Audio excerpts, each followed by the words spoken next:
invito a considerar la palabra de Dios en la epístola del apóstol San Pablo a los Gálatas, capítulo 2, versículo 20. Gálatas 2, 20.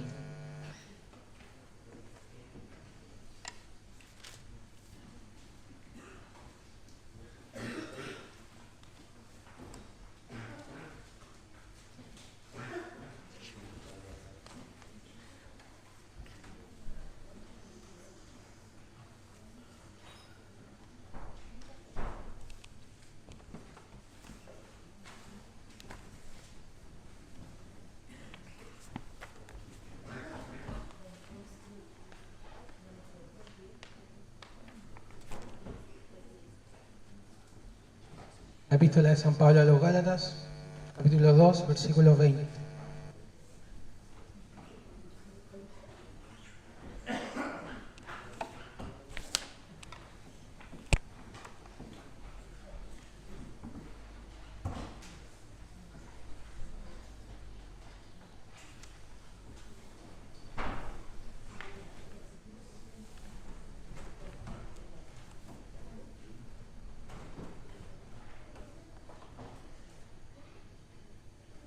Texto muy conocido por todos, muy familiar.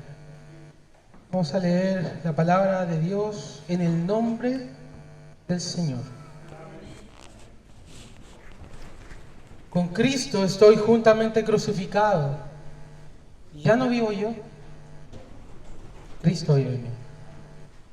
Y lo que ahora vivo en la carne, lo vivo en la fe del Hijo de Dios, el cual me amó y se entregó a sí mismo por mí.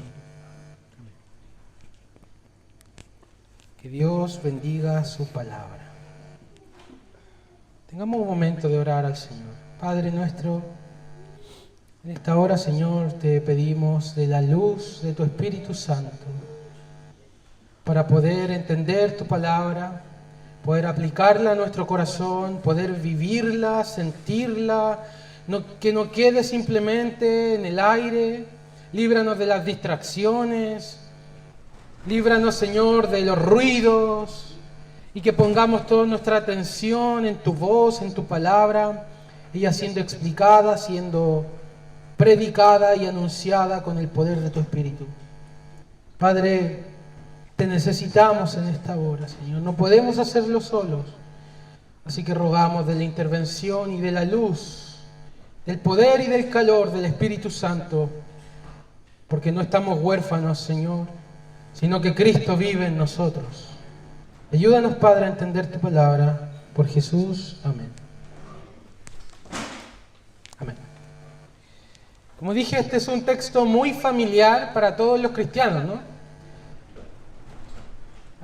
Pero por familiar muchas veces mal interpretado y que no se entiende bien. Este es un pasaje que nos habla de la unión que el creyente tiene con Cristo. Una unión, por cierto, que es misteriosa. ¿Cómo estamos unidos a Cristo? Estamos unidos a Cristo, eso es una realidad. ¿Pero cómo? El pasaje dice que estamos unidos en su muerte, pero también estamos unidos en su vida, y que ahora la vida de Dios, la vida de Jesús está en nosotros, y lo que ahora vivimos en esta carne, en esta vida, en esta tierra, lo vivimos mirando con fe al Hijo de Dios, el cual nos amó, se entregó a sí mismo por nosotros. Un pasaje muy familiar que nos habla de la unión con Cristo, lo que Cristo hizo por nosotros y qué efectos eso tiene en nuestra vida cotidiana, en nuestra vida diaria. Así que me gustaría partir con una pregunta. Porque este texto muchos se lo saben hasta de memoria, ¿cierto? Algunos lo recitaron. Esta es la pregunta que yo traigo para que reflexiones. ¿Qué significa que estemos crucificados con Cristo? ¿Qué significa que juntamente con Él, tú y yo, estemos crucificados? El pasaje nos dice que nos estamos crucificando como si nosotros tuviéramos que hacerlo. Si se fijan ahí, el pasaje dice crucificado. Yo estoy crucificado. Y eso en el tiempo del griego, al igual que en español, es un tiempo perfecto. Es algo que ya ha sido completado y consumado en el pasado. Es algo que ya está hecho. No es algo que yo tengo que hacer ahora. Es algo que ya está hecho. Cuando Cristo fue crucificado, yo también fui crucificado con Él. Ahora la pregunta del millón es, ¿qué significa eso? Y esa es mi pregunta para ti, para que la reflexiones. ¿Qué significa que estemos con Cristo juntamente crucificados? ¿Qué significa? Mientras lo piensas, te quiero contar una historia que nos introduce a algo que ocurre en el pasaje que quiero explicar, que tiene que ver con el miedo. ¿Alguno de ustedes ha visto la película El Conde de Montecristo? ¿Le gusta entonces? Fue muy animoso ese sí. Bueno, ese es un libro en realidad que se hizo una película. Ok, es una película muy buena, pero lo que inicia la trama en ese libro es justamente una traición, la traición de Fernando Mondego a Edmond Dantes, su mejor amigo. Y él lo traiciona porque él tiene miedo de perder a Mercedes, que es su enamorada, pero que está enamorada de la misma. También teme perder su posición social porque Dante está creciendo cada vez más en el escalafón social. Por eso, motivado principalmente por el miedo, Mondego decide traicionar a su amigo por el temor y la amenaza que supone a perder cosas que él quiere. Y luego sigue la historia, pero yo quiero centrarme en esto, en el miedo de perder algo. Muchas veces actuamos en base al miedo. Y el miedo nos lleva a hacer cosas impensadas e inimaginables. Así como traicionar a un amigo. O tal vez un trabajo, ¿no? El miedo de el trabajo, ¿me cambio o no me cambio? Hace muchos años. Muchas veces el miedo nos impulsa a actuar. De la misma forma, en el pasaje, el texto que acabamos de leer, está en un contexto de una severa amonestación del apóstol Pablo al apóstol Pedro, porque el apóstol Pedro había actuado en base al miedo. Fijen sus ojos ahí, un poco más atrás, Gálatas 2:12, dice, antes que viniesen algunos de parte de Jacobo, Pedro comía con los gentiles, pero después que vinieron se retraía y se apartaba porque tenía, ¿me ayudan? Porque tenía miedo de los de la circuncisión. Pedro estaba en esta fiesta en Antioquía, ¿cierto? Algo parecido a lo que hacemos los viernes, todos comiendo, qué rico, todos juntos, unidos. Y ahí estaba Pedro, el judío, comiendo cerdo, me imagino yo, con los gentiles, juntándose con los gentiles, precisamente porque Pedro ya entendía que por el Evangelio ya no existe judío y gentil. Ya no importa eso de la circuncisión, las restricciones alimentarias del Antiguo Testamento. Recuerdan que no había que comer cerdo, un montón de cosas. A Pedro el Señor le enseñó que todos los alimentos eran puros. A Pedro el Señor le enseñó en una visión, le mostró que mata y come, Pedro. Pero Señor, nunca nada inmundo ha entrado en mi boca. Mata y come. No llames tú inmundo lo que Dios ha purificado. Sabía, así que Pedro estaba en el baile, por así decirlo, con los gentiles. Lo entendía el Evangelio. Sin embargo, algo cambió en la situación. Un miedo se apoderó de él. ¿Por qué? ¿Qué pasó? Llegó una delegación de Jerusalén, unos judíos, los de la circuncisión, ¿Y qué van a pensar de mí? Si yo también soy judío.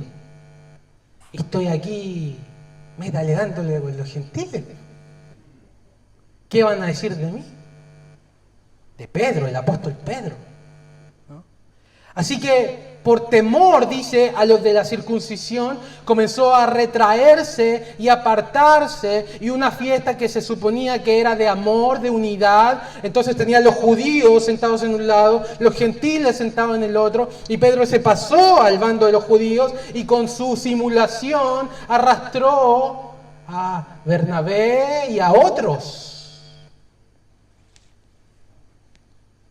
Entonces, al ver eso, Pablo se encendió en celo. ¿Por qué? Versículo 14. No andaban rectamente conforme a la verdad del Evangelio. Porque si hemos sido justificados solamente por la fe, si que en Cristo toda barrera de separación racial, económica, hombre, mujer, esclavo, libre, ¿no? Judío, gentil, bárbaro o, como dicen Colosenses 3, escita, ha sido separada, ha sido quebrada, derribada esa pared por Cristo, porque somos aceptados delante de Dios solamente por la fe en Cristo, por lo que Él hizo por nosotros. Entonces, al Pedro comportarse de esta forma, él estaba diciendo, no es solo por la fe en Cristo, también tiene que ver con lo que hacemos, también tiene que ver con las obras de la ley, tiene que ver con comer ciertas cosas. A pesar de que estamos seguros de que Pedro no pensaba esto, él estaba actuando en base a su miedo. Pero su forma de comportarse, su forma de actuar en esta situación fue anti-evangelio. Porque ¿qué debía haber hecho Pedro? Tenía la tentación, tenía el miedo, lo estaba asaltando. Pero él debía haber dicho, no, si en Cristo somos uno. Y eso es lo que Pablo le dice. Versículo 16. En este contexto de esta reprensión, el apóstol Pablo le dice, desde el verso 15, nosotros judíos de nacimiento y no pecadores de entre los gentiles, o sea, los paganos pecadores, en otras palabras. Luego dice, sabiendo que el hombre no es justificado por las obras de la ley.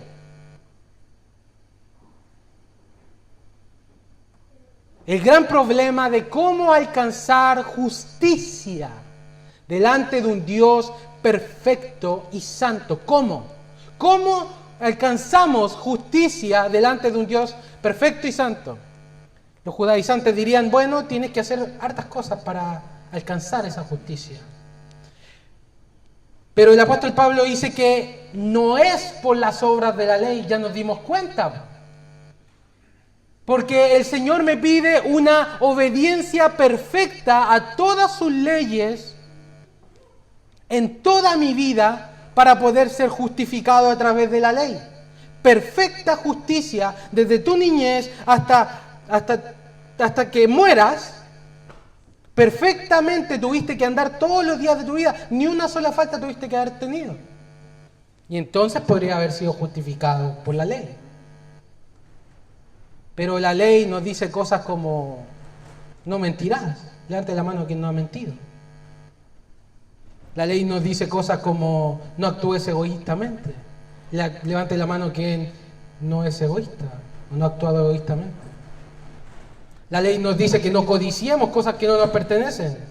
La ley nos dice que no hay que envidiar, que tenemos que amar a Dios con todo nuestro corazón. ¿Y quién de nosotros ha hecho eso? Por lo tanto, la ley, en lugar de ayudarnos, más bien nos condena. Maldito todo aquel que no permaneciere en todas las cosas del libro de la ley para hacerlas. Entonces es evidente de que Dios no nos acepta por lo que hacemos, porque todo lo que hemos hecho está manchado por nuestro pecado. Es evidente. Pero Pedro no se estaba comportando de esa forma. Por eso Pablo lo está amonestando. sabiendo que el hombre no es justificado por las obras de la ley, sino por la fe de Jesucristo. Nosotros también, y cuando dice nosotros también se está refiriendo a los judíos, nosotros también judíos hemos creído en Jesucristo para ser justificados por la fe de Cristo y no por las obras de la ley. Por cuanto por las obras de la ley nadie será justificado. Y el comportamiento que Pedro estaba teniendo era absolutamente lo contrario a este versículo. Porque él estaba comportándose de manera como si las obras de la ley nos dieran aceptación delante de Dios. Como si comer cosas o arrodillarnos o hacer A, B, C, D te diera esa justicia delante de Dios. La verdad de las cosas es que nada de eso sirve, porque todo está manchado en nuestra vida por nuestro pecado, por nuestra desobediencia. Justamente los Gálatas tenían este problema, el problema de que había entrado otro evangelio que te decía, sí, está bien Cristo, pero es muy fácil eso, tenemos que hacer otras cosas. Y el apóstol dice, no, si alguno predica otro evangelio, que sea un maldito. No hay otro evangelio, este es el evangelio. Somos justificados solamente por la fe. Tú y yo, mi querido amigo, tenemos un problema. El problema de la justicia. ¿Cómo alcanzamos justicia delante de un Dios justo? Hay dos caminos. Intenta tú ser justo, tienes que ser perfectamente justo. Si no puede ser por ese camino y sabemos que no es, el otro camino que hay es que Dios amó de tal manera a este mundo que ofreció justicia a través de su Hijo perfecto a todo aquel que en Él cree. Es solo por fe. Es solo por fe. No tiene que ver con raza, no tiene que ver con postura corporal, con hacer o no hacer. Tiene que ver con fe, creer en el Jesucristo. Con eso tiene que ver. Entonces la fiesta del amor, donde todos deberían haber estado unidos, ahora era una fiesta segregada, dividida, como si Dios aceptara a unos y a otros, como si Dios tuviera tratos especiales por alguna que otra cosa. En este contexto es que Pablo termina esa amonestación diciendo, con Cristo estoy juntamente crucificado. Ya no vivo yo, Cristo vive en mí. Y lo que ahora vivo en esta carne, en esta vida, lo vivo en la fe del Hijo de Dios que me amó y se entregó a sí mismo por mí. No desecho la gracia de Dios. Pues si por la ley fuera la justicia, entonces por demás murió Cristo. Es por gracia. Es por gracia a través de la fe solamente en Jesucristo. Entonces aquí tienes tú a Pablo en su defensa de este evangelio, levantando la voz audazmente diciendo, con Cristo estoy juntamente crucificado. Ya, pero el problema del principio todavía sigue. ¿Qué significa? Que estemos crucificados, que hayamos sido crucificados juntamente con Jesús. ¿Tiene una respuesta o no?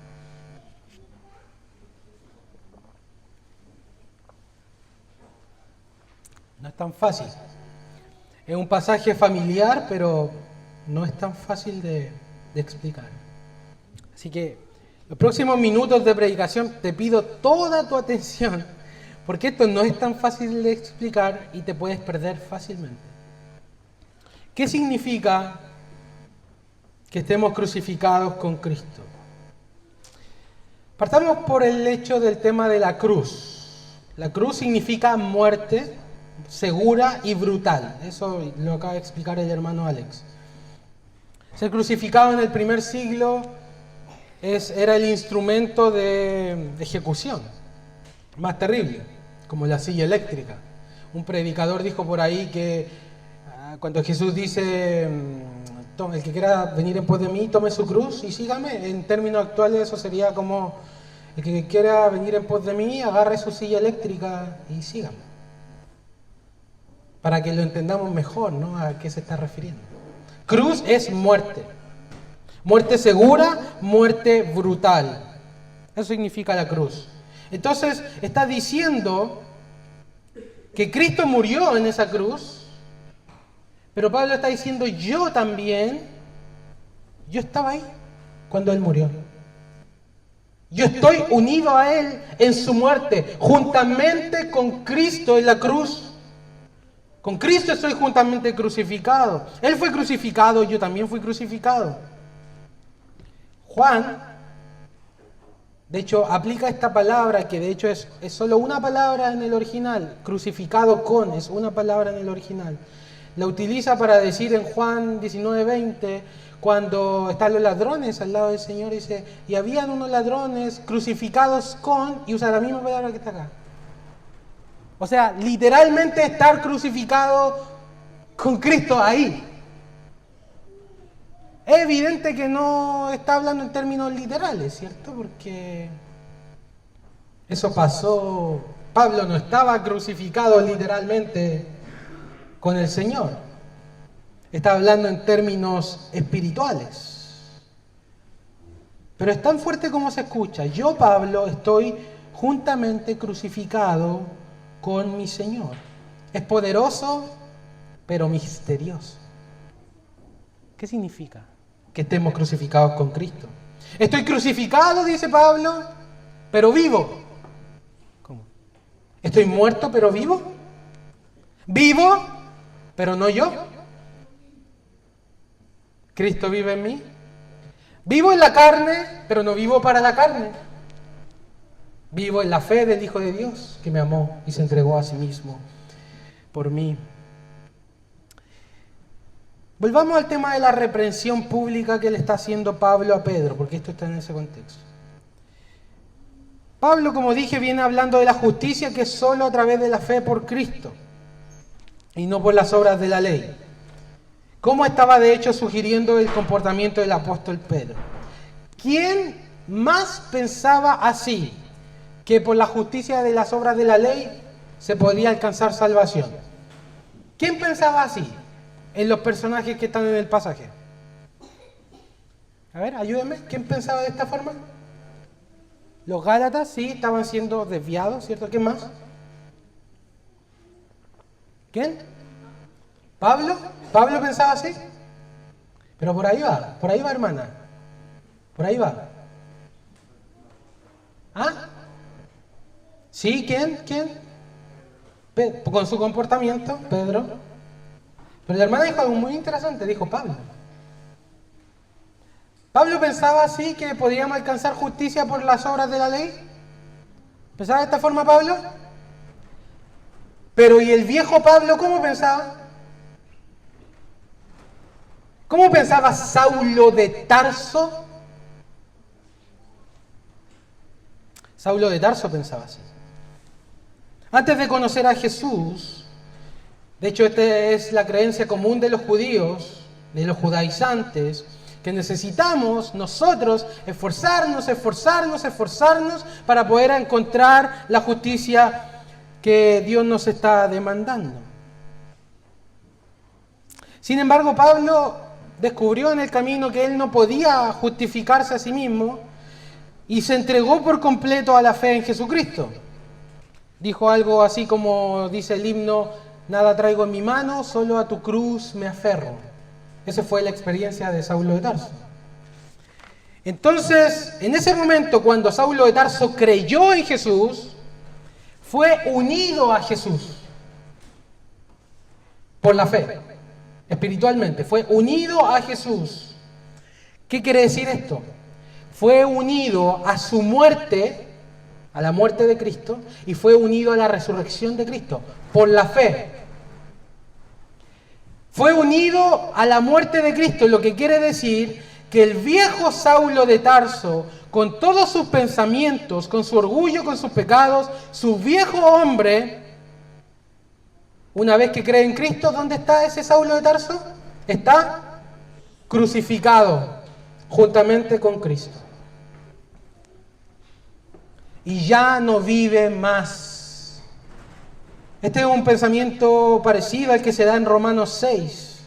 En Romanos 6 Pablo escribe: sabiendo esto, que nuestro viejo hombre fue crucificado juntamente con él. para que el cuerpo del pecado sea destruido, lo que está hablando ahí es la vieja naturaleza pecaminosa, sea destruida a fin de que nos sirvamos más al pecado. En otras palabras, en el momento en que nosotros creemos en Jesús como nuestro Señor y Salvador, que solamente podemos alcanzar justicia delante de Dios por medio de Él, en ese momento que creemos, mi viejo hombre es crucificado con Cristo en la cruz del Calvario. Ese viejo hombre está crucificado y ya no vive más. Ese viejo hombre, ¿cómo era? Estaba dominado por el poder del pecado, ¿cierto? Estaba dominado por su vieja naturaleza. Cuando creemos en Cristo, somos liberados del poder del pecado. Somos liberados de su dominio. Somos trasladados de reino. Y eso ocurre cuando creemos en Jesús. Se nos crucifica con Cristo, nuestro viejo hombre. Se crucifica juntamente con Él. Consecuentemente, ¿el pecado va a tener dominio sobre nosotros? No, si el poder del pecado está destruido, fue crucificado ese viejo hombre. Pablo está diciendo que su viejo fariseo legalista y religioso, al decir, con Cristo he sido juntamente crucificado, él está diciendo, mi viejo hombre, mi viejo fariseo legalista fue crucificado con Cristo. Saulo de Tarso, por así decirlo, fue borrado del planeta Tierra. Está muerto, está crucificado juntamente con Cristo. Ese hombre orgulloso, asesino, que odiaba a su prójimo, odiaba la gracia de Dios, esclavo de sus amenazas, ese hombre ha sido crucificado juntamente con Cristo. Y de las cenizas, por así decirlo, se ha levantado un nuevo hombre, Pablo, el discípulo de Cristo. En un sentido somos crucificados con Cristo, pero no solo estamos unidos a su muerte, también estamos unidos a su resurrección. Entonces cuando Él se levanta, también nosotros, un nuevo hombre, una nueva humanidad, nace en nosotros. ¿Ah? Del mismo modo, así como Pablo, el viejo Cristian, el viejo Alex, ¿no? La vieja Katia, el viejo Hernán. Pero no estoy hablando de edades, estoy hablando de ese individuo antes de Cristo, que estaba esclavizado a sus pecados, de ese individuo antes de Cristo que creía que por hacer cosas iba a ganar la salvación, de ese individuo antes de Cristo que amaba el orgullo, de ese individuo antes de Cristo que amaba su pecado. Ese individuo, en el momento que tú creíste, de acuerdo a esta escritura, fue crucificado con Cristo. El viejo hombre fue crucificado con Cristo. Reflexiona cómo era tu vida en otro tiempo. Piensa en esa vana manera de vivir que llevabas. Si has creído en Jesús y has sido unido con Él, esa vida está crucificada. Este pasaje no dice crucifica esa vida. Dice está crucificada. Es una realidad. Es algo consumado, hecho, que está listo. El viejo hombre perdió el poder. El pecado que estaba en el trono de tu vida fue derrotado en la cruz. De manera que el pecado ya no es nuestro rey. Y eso pasó en la cruz.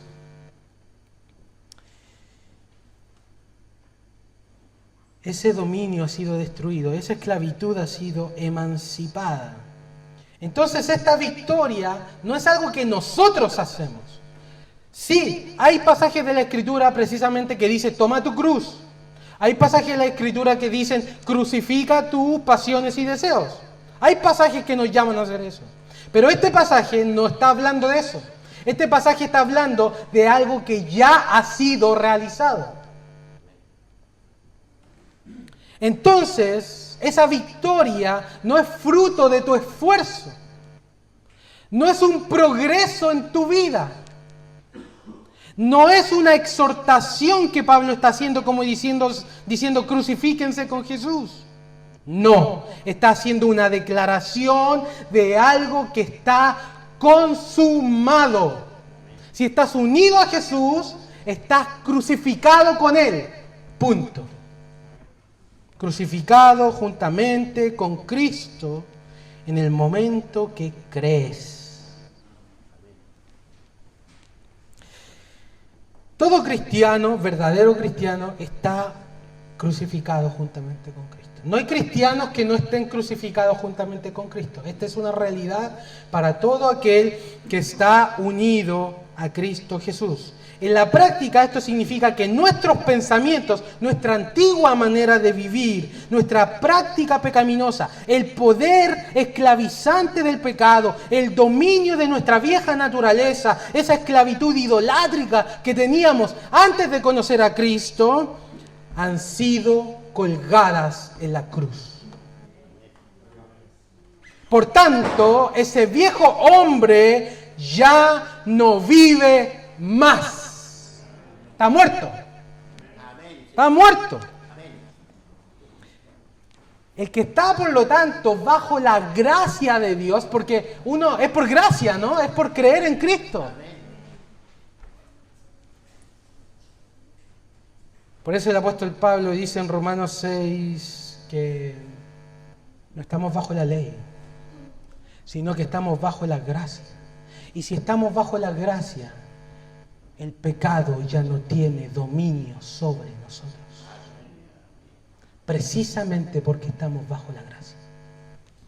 Este pensamiento que Pablo desarrolla más abundantemente en Romanos capítulo 6 es justamente tratando de responder a esta inquietud.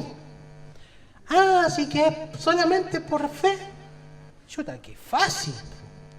Entonces eso significa que si creo en Cristo y ando predicando que solo por la fe en Cristo la gente va a vivir como se le dé la regalada gana, como dice el chavo. Porque por fe nomás, pues no hay que esforzarse ni un poquito. Es por gracia, la justicia se obtiene por fe en Cristo.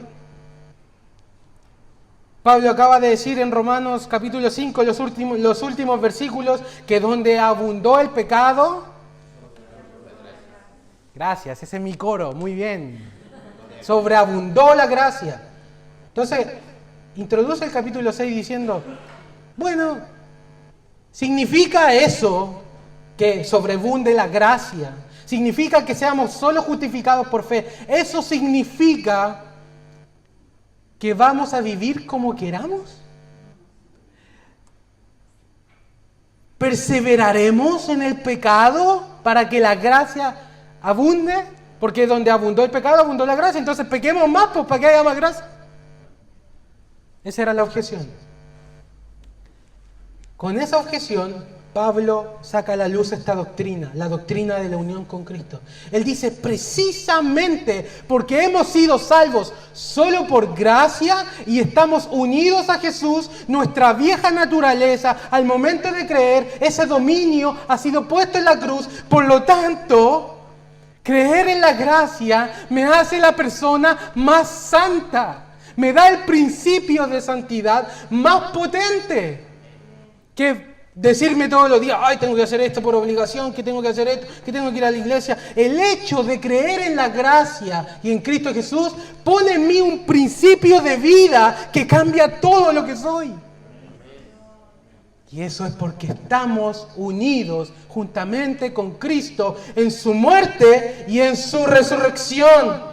Porque Él murió, mi viejo yo murió con Él, porque Él resucitó, se levantó un nuevo hombre en mí. Una nueva vida. ¿Tiene sentido entonces que creer en Cristo me lleve a vivir mi vida como quiera?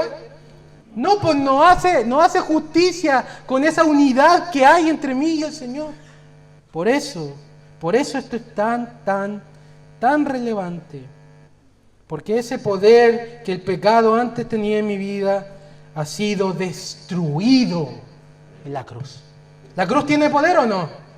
Tiene el tremendo poder. Dice la Escritura en Colosenses 2 que el Señor en la cruz despojó al diablo y a sus secuaces.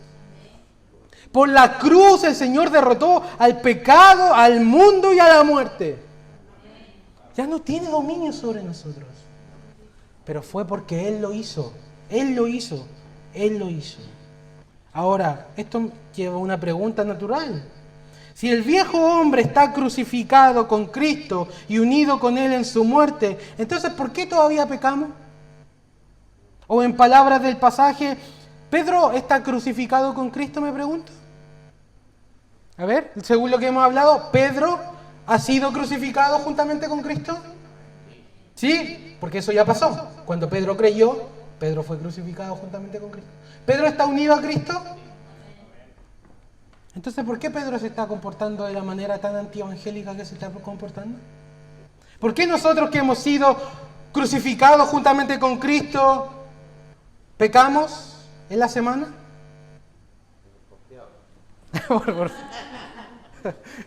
Piensa, ¿por qué?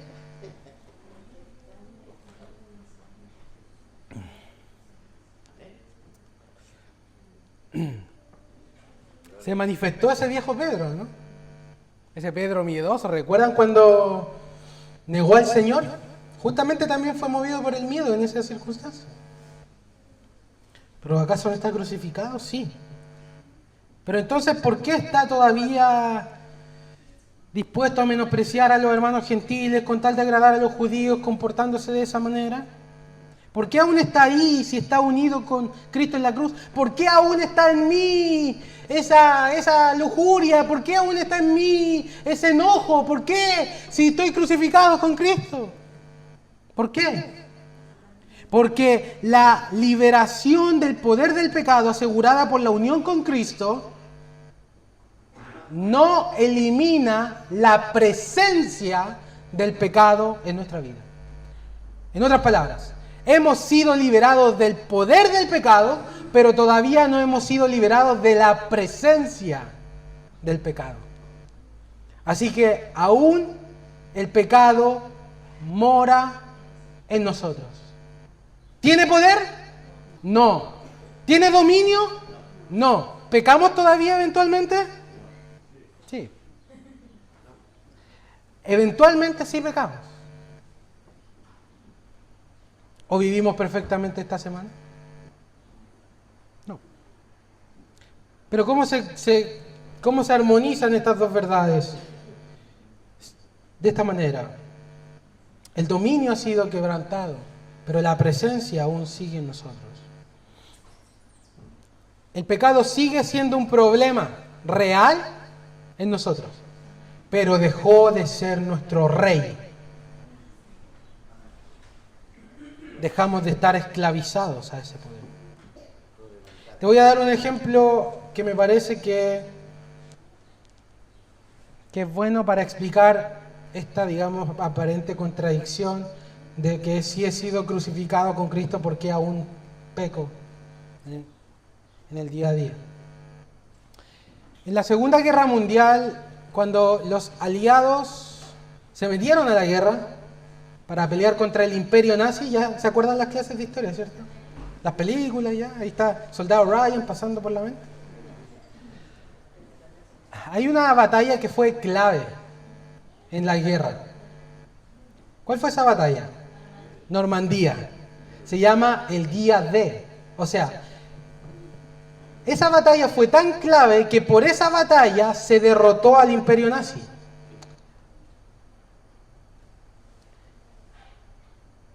En ese día que los aliados ganaron la batalla de Normandía, el imperio nazi estaba destinado a la derrota. Podría decirse que fue derrotado el imperio nazi en Normandía. Sin embargo, aún dieron pelea por algunos meses.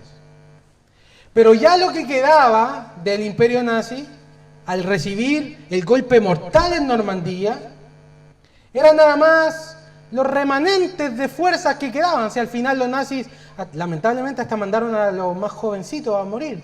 Gente muy niños, 15, 13 años. No tenían más gente. O sea, estaban todos confundidos porque el golpe mortal ya había sido realizado en Normandía. Pero todavía quedaban fuerzas nazis remanentes que derrotar. Hasta que llegó el día B. El día D fue Normandía. El día B de la victoria final fue cuando llegaron las fuerzas aliadas a Berlín. Y finalmente el imperio nazi fue derrotado con todas las de la D. Nosotros vivimos algo muy parecido. El golpe mortal a nuestro pecado ya fue ganado en la cruz. En el ejemplo, eso es como Normandía. En la cruz, el pecado, la muerte y el diablo están derrotados. Así dice la Escritura. Sin embargo, todavía quedan fuerzas, ¿cierto?, que nos están dando la pelea.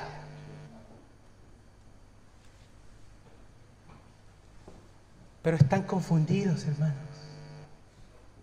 Son fuerzas remanentes. Es lo que quedó, es pequeño. No significa que no sea fuerte el principio del pecado que hay en nosotros, pero si lo vemos a la luz de la cruz, ya ha sido derrotado. Y lo que ahora queda no es nada más.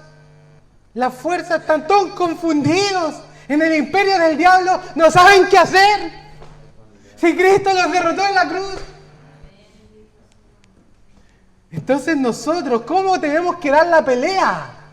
¿Cómo un soldado, después de Normandía, debía dar la pelea? Su general le decía, ten confianza, ya ganamos, nada más avanza, queda poco, ¿no? Y entonces el soldado era como llenado de valentía porque ya estaba todo listo, si nada más eran las fuerzas remanentes. De la misma forma, así nosotros vivimos entre la cruz y la gloria, cuando venga Jesús por segunda vez, luchando con los remanentes que todavía quedan, pero a la luz de que esa victoria ya está ganada. Ya está ganada, Cristo venció. Venció el Señor. Por eso debemos siempre batallar mirando la victoria. No debemos batallar con miedo contra nuestro pecado. No debemos batallar así como achicados. Así como hoy, ahora voy a enfrentar este pecado que no puedo salirme de él. Hermano, ¿sabe cuál es el problema? Está olvidando que la batalla ya está ganada. Que nadie diga que no puede vencer un pecado en particular, por más recurrente y esclavizante que haya sido en tu vida. El poder de la lujuria fue quebrado en la cruz. Tienes que luchar en contra de tu lujuria. ¿Cómo? ¿Cómo? Mirando que ya fue vencido ese poder. Ya fue vencido.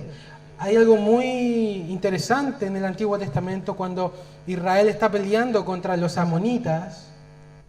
Y dice que Moisés estaba intercediendo por el pueblo de Israel. ¿Recuerdan la historia? Éxodo 17, levantando las manos. Y cuando levantaba las manos, el pueblo de Israel prevalecía, pero se cansaba y bajaba las manos. Y cuando bajaba las manos, los amonitas prevalecían. No, amalecitas, no amonitas.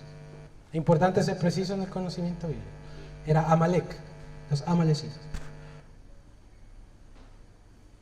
Entonces, ¿qué pasó? Bueno, Aarón y Hur le tuvieron que agarrar las manos, ¿cierto? Para que se quedara así, pues se le dormían y se le bajaban. Y cuando Moisés estaba levantando las manos, entonces Israel prevaleció y dice la Escritura que deshizo a Amalek. ¿Por qué ganó Israel? ¿Porque era más fuerte? No, porque tenía un mediador, por medio del cual la fuerza de Dios se impartía a la batalla. Cuando un soldado estaba peleando esa batalla, podía mirar al monte y ver a su mediador. Está peleando por mí. Si él mantiene las manos alzadas, vamos a vencer. Dios está con nosotros. ¿Cómo peleamos la batalla cristiana? ¿Cómo peleamos contra nuestro pecado, contra nuestro enojo, contra nuestra ansiedad? ¿Ah? ¿Es la ansiedad un pecado? ¿Cómo luchamos contra nuestra codicia, contra el amor por lo terrenal? Cuando estamos peleando con eso, vienen las tentaciones, somos asaltados. Nos asaltan los remanentes todavía. Por eso el Señor nos dice que hay que ser vigilantes. ¿Cómo peleamos en la batalla? De la misma manera, miramos al monte y decimos, la batalla está ganada. Están intercediendo por mí. De allá viene el poder. Y eso te da fuerza para enfrentar tu pecado. Si tú vayas a enfrentar tu pecado como, oh, esta cuestión es tan esclavizante, estoy frito, tantos años esclavizado. Es como un niño que se va a enfrentar a uno más grande que él. Ya perdimos, ya perdiste la batalla. Pero si ese niño va con su papá,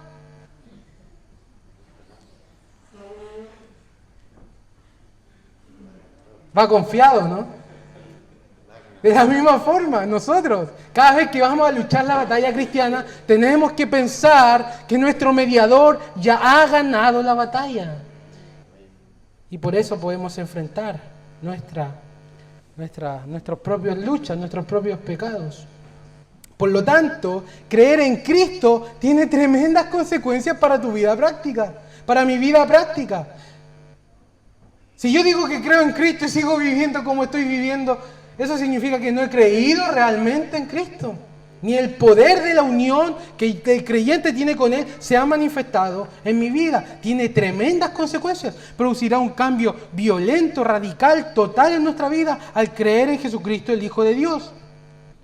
La fuente es que estamos unidos con Él en su muerte y su resurrección. Y de esa fuente fluye su poder en nosotros. Cristo vive en mí para poder enfrentar el día a día.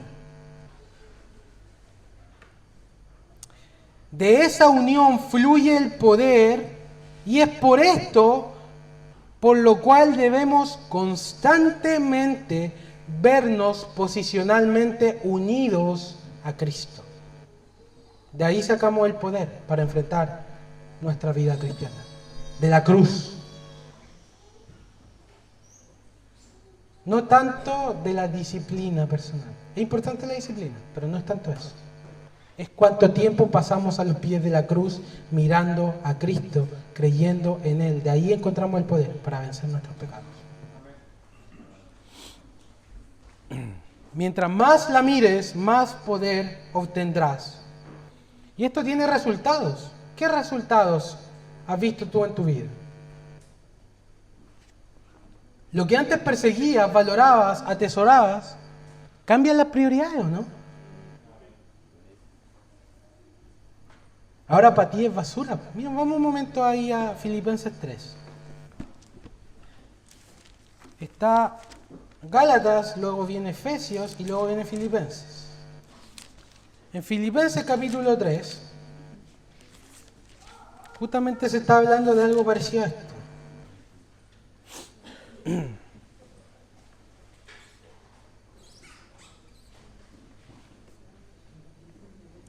Versículo 4. El apóstol dice, si alguno piensa que tiene que confiar en la carne, dice, yo más.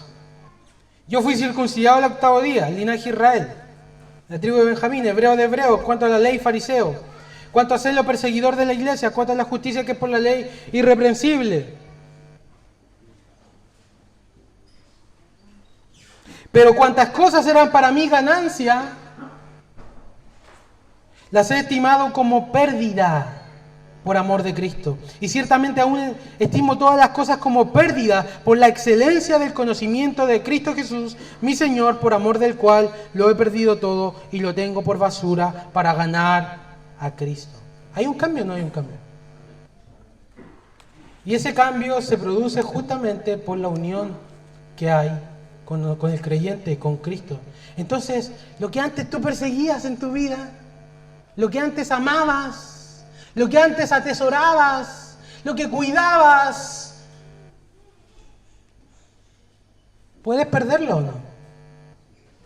El apóstol Pablo dice, lo pierdo y lo he perdido y es basura, lo tengo por basura, lo tengo por estiércol. Tú sabes que Saulo de Tarso amaba ser el mejor de su época, era súper orgulloso, po. El mejor de su época, fariseo, irreprensible en cuanto a la ley. Ese hombre está muerto. ¿Por qué? por amor de Cristo, ahora lo conozco todo, ahora sé quién es Él. Mi justicia viene de Él. Versículo 10. A fin de conocerle y el poder de su resurrección. Y el 9. Dice, y ser hallado en Él, no teniendo mi propia justicia, que es por la ley, sino la que es por la fe de Cristo, la justicia que es de Dios por la fe, a fin de conocerle y el poder de su resurrección. Porque así como la cruz tiene un poder, su resurrección también. Y la nueva vida ha sido implantada en nosotros. Ya, entonces, volvamos. Ya sabes qué significa que estás crucificado con Cristo, ¿cierto? Ok. Estoy crucificado con Cristo. Como consecuencia de esa unión, ya no vivo yo. Ese viejo hombre ya no vive. Más vive Cristo en mí. ¿Tú sabes cuán maravillosas son estas palabras? El Hijo de Dios está en ti por su Espíritu Santo. Vive en ti. Tú sabes porque cuando pecas tienes conciencia de pecado. Tú sabes de dónde viene tu arrepentimiento, que es de que Cristo vive en ti. Tú sabes por qué tienes ganas de venir a la iglesia y escuchar la palabra de Dios, porque Cristo vive en ti. ¿Por qué ese viejo hombre que yo antes era, que estaba esclavizado a mi pecado, ya no soy más? Porque he sido crucificado con Cristo, pero no solo eso, ahora Cristo vive en mí. Y significa entonces que, porque Cristo vive en mí, entonces me anula mi personalidad. Por supuesto que no. Ha sido implantada una nueva vida. Cristo en vosotros, la esperanza de gloria. Entonces, no vivo yo, Cristo vive en mí. Lo que ahora vivo entonces en la carne, es decir, en esta vida terrenal, lo que vivo aquí en este cuerpo, lo vivo en la fe del Hijo de Dios. Y ese era el problema de Pedro. Pedro había sido crucificado con Cristo, pero estaba olvidando las consecuencias de eso. Dejó de mirar la cruz. Dejó de mirar y de vivir por fe en el Hijo de Dios. Entonces estaba viviendo ahora no por fe en el Hijo de Dios. ¿Dónde estaba la mirada de Pedro? En el momento de la tentación. Estaba en el miedo. El que dirán, ¿qué van a pensar de mí? Sacó sus ojos de la cruz. Y entonces, como sacó sus ojos de la cruz, su comportamiento, el pecado remanente, empezó a agarrar terreno en su vida. De la misma forma tú y yo. Saca tus ojos de la cruz y te vas a empezar a hundir. El pecado remanente va a empezar a ganar terreno en tu vida. ¿Está derrotado? Está derrotado, pero estás olvidando que está derrotado.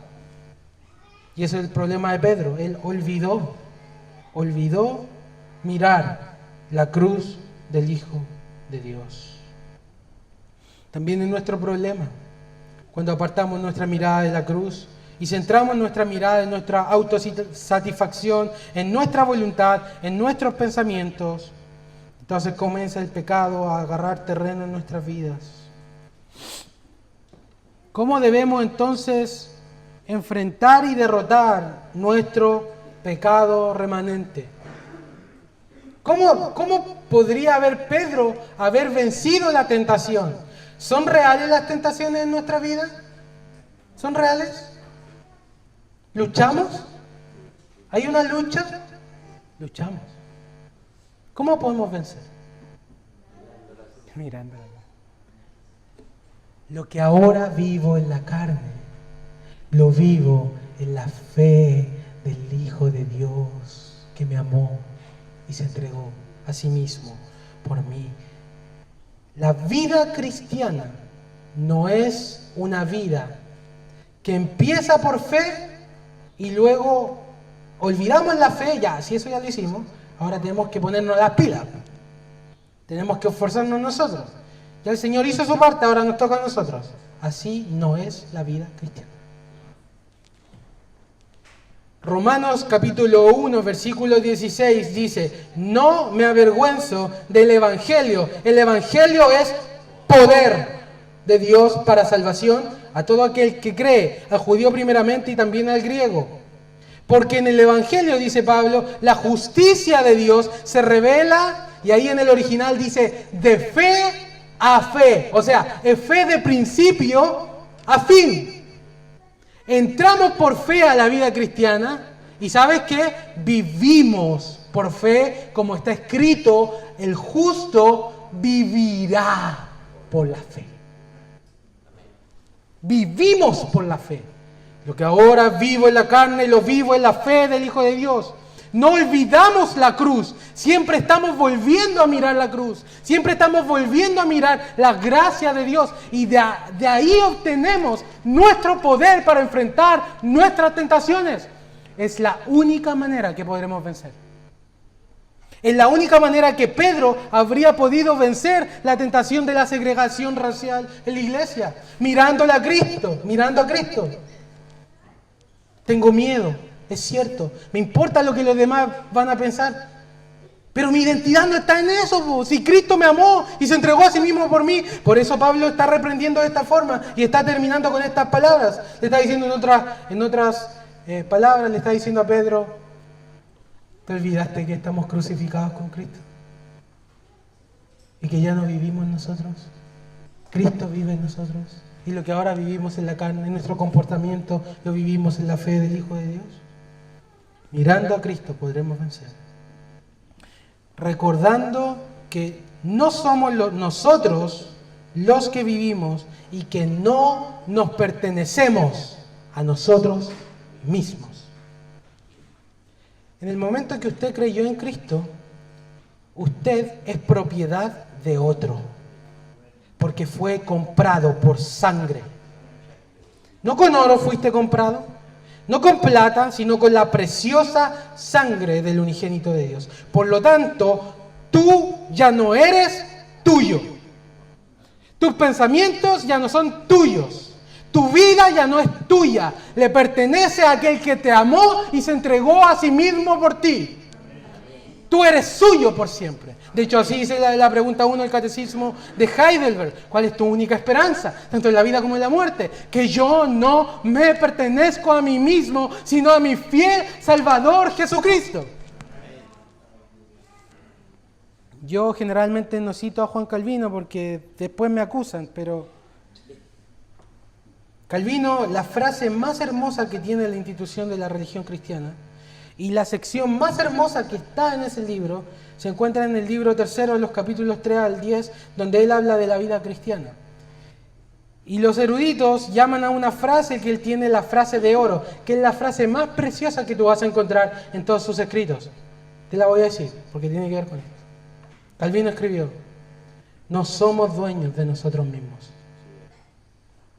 Por lo tanto, no dejemos que nuestra razón ni nuestra voluntad influyan en nuestros planes y actos. ¿Sabes por qué? Porque tú estás crucificado con Cristo. Sigue Calvino: no somos nuestros. Por tanto, no nos pongamos como meta buscar lo que nos conviene según la carne. Vivimos en la carne, no vivimos para la carne. No somos nuestros. En la medida de lo posible, olvidémonos de nosotros mismos y de todo lo que es nuestro. Por el contrario, somos de Dios. Por tanto, vivamos para Él. Muramos para Él. Somos de Dios. Dejemos pues que la sabiduría y su voluntad dirijan todas nuestras acciones. Somos de Dios. Que todas las partes de nuestra vida se esfuercen en consecuencia hacia Él como nuestra única meta legítima.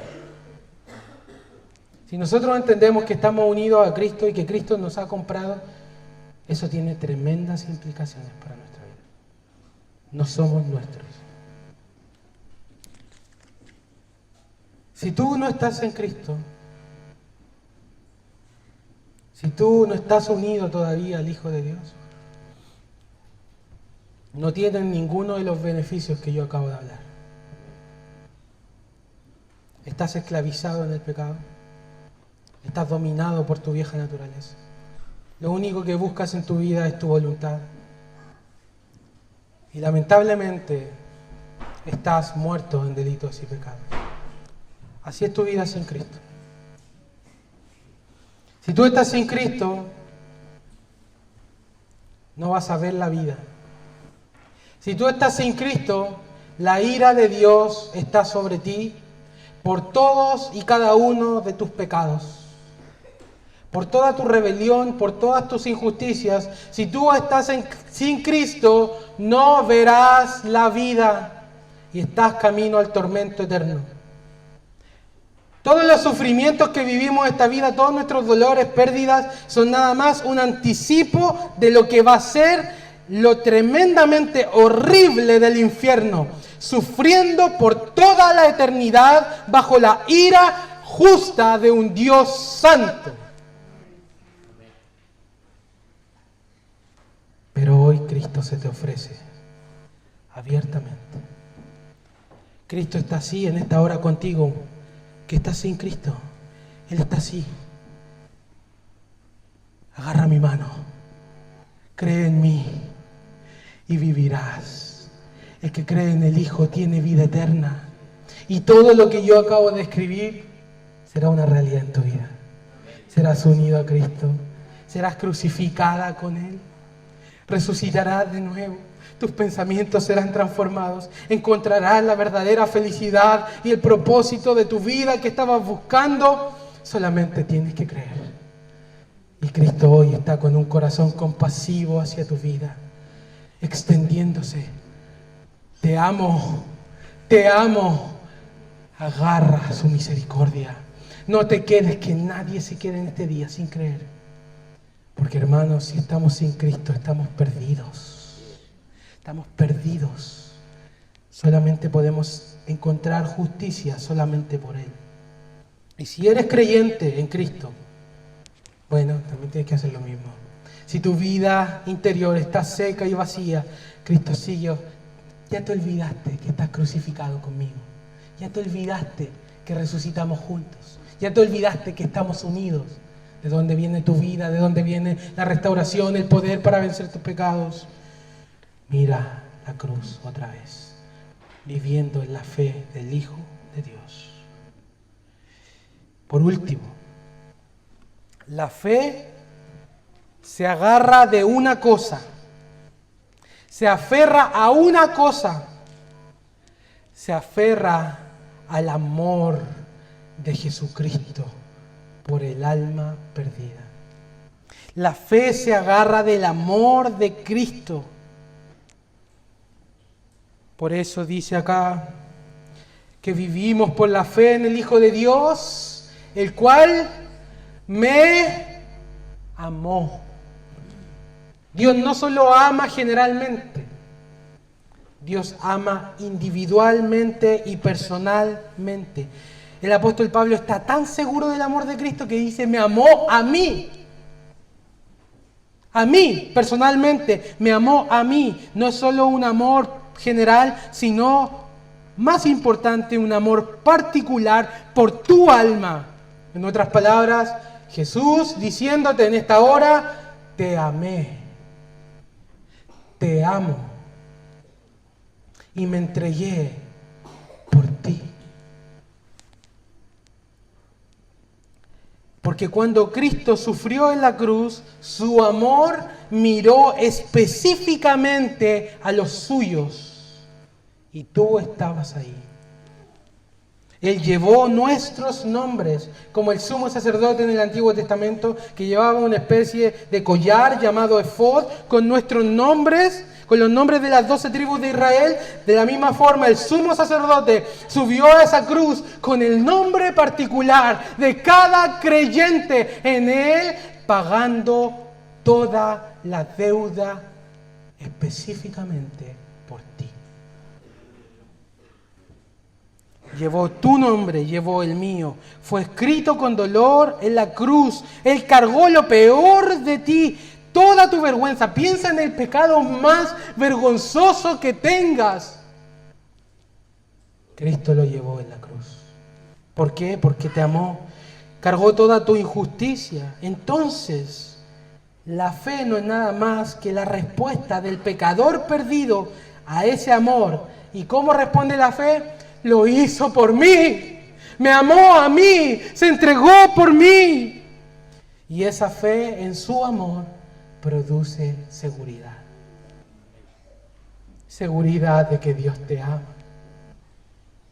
A pesar de tus circunstancias, a pesar de tus circunstancias, Dios te ama, y cuando te aferras a eso, tendrás verdadera seguridad. Y Él es esa seguridad la fuente de toda vida espiritual. Un cristiano no es sano si no sabe que Dios lo ama. Si no está seguro, estoy dudando, ¿me amará, no me amará? Mira la cruz. ¿Te ama o no te ama? Te ama. Dios me ama. Dios se entregó, Cristo se entregó a sí mismo por mí. Y es esa fe en su amor lo que produce en nosotros una nueva obediencia.